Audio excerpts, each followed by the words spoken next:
Most tabs should look familiar. Some will be totally unchanged in their layout, but there are a few important changes.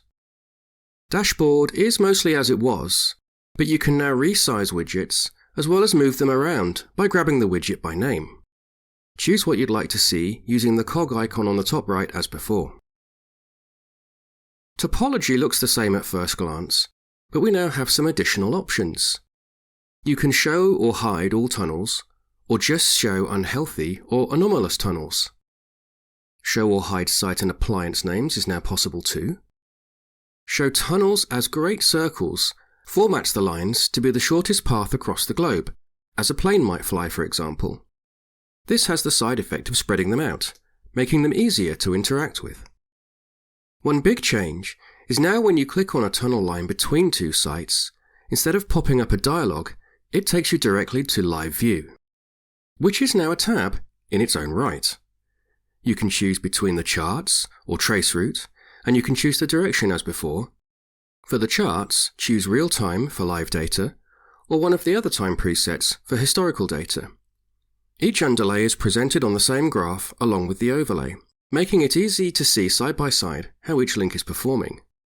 By the way, you'll always see the underlay utilization for all overlays, no matter which overlay you select. For the real-time graphs, you may notice a new indicator called Current Path Ranking. This represents the underlay link characteristics. 1 is for the best underlay, and 2 for the second best underlay. Where those rankings change, the points are marked on the real-time graph. You can hover over each to see which underlay is ranked best and second best. Health Map has a new view called Current, which is effectively the last column on the right of the last 7 days view. This represents roughly the last hour. It can be useful if you have a large number of appliances, where you can summarize a lot of information into a simple traffic light system. All of this is, as before, a representation of the show filters, such as alarms, packet loss, etc. Nested and flat are new.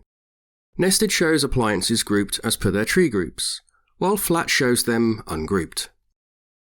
There is also a table view, which lists all appliances and gives some summary data about each of them. You could sort by the alarm column, which might help target troubleshooting. Monitoring alarms has 2 modes now. Standard displays all alarms as before, while correlated aggregates multiple alarms with the same root cause into a single alarm. Clicking on RCA alarms on the top right takes you directly to the correlated view. There is a correlation settings blue link, which allows you to enable or disable and further customize how this feature works. Configuration routes still shows you the SD-WAN fabric routing table for all appliances selected, but previously you'd click an edit pencil to bring up the routing table for the appliance of interest, and then you'd click the pencil again next to the route you wanted to enter. Now, when you click on the edit pencil in the Actions column, you are going straight into the route you want to edit. Select the appliance on the left first to expose the actions on the right and unlock the 4 buttons at the top. If you have multiple appliances selected, the buttons at the top will remind you to just select one. Config or right-click deployment pop-up is now its own tab per appliance. There is a drop-down menu at the top for adding all types of interfaces. For sub-interfaces, you can specify a VLAN ID when you create it. Edge HA mode can be enabled here as well. Clicking any of the fields will open the edit dialog for that interface. You'll also see a triple dot icon where you can edit the interface, add a secondary IP, comment, or delete the interface. You can edit the WAN interface bandwidth by clicking any of the WAN interface fields. From here you can even run a speed test by clicking the play icon, and next to it are the results of the latest test. We'd recommend setting the interface bandwidth values 5% or so lower than either the results show or your ISP has provided, to allow the shaper headroom to work. The calc button has been replaced with an auto sum feature in total bandwidth. Any interface bandwidth changes should automatically update the total, but you can disable this if you wish. You can see and edit management and loopback interfaces from this one tab as well, so now it's a one-stop shop for all interfaces, data path and management. Boost is configured here.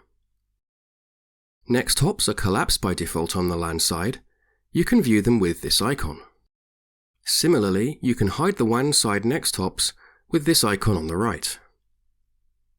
You can still use configuration interfaces to view and edit all interfaces across your fabric, all by group in one place, so you still have the management panes you're used to. Note that the edit pencil and delete action have moved to the right, in common with other policy panes. Monitoring, schedule and run reports has been slightly rearranged to improve workflow and features a more simplified layout. Configuration Global Firewall Policies is the new name for Firewall Zone Matrix. It now opens as its own tab, making the interface much more scalable to larger numbers of zones. Another little improvement aimed at preventing unintentional reboots is on the Administration Appliance Reboot or Shutdown pop-up, and also the Upgrade Appliances pop-up. In the legacy UI, you'd select the appliances, choose the menu item, select the parameters and confirm. In the new UI, you do the same, but now you have to enter the number of appliances selected to confirm your intentions. Also on the Administration menu, you'll now find the Appliance IP Allow list, which was previously on the Configuration menu. On the Appliance Tree right-click menu, Zscaler ZDX, if configured, can now be found on Configuration Zscaler Internet Access on the far right column. And Configuration Advanced Security Settings has been cleaned up to hide all the help text behind information icons. In the next video, we'll look at new features and reports.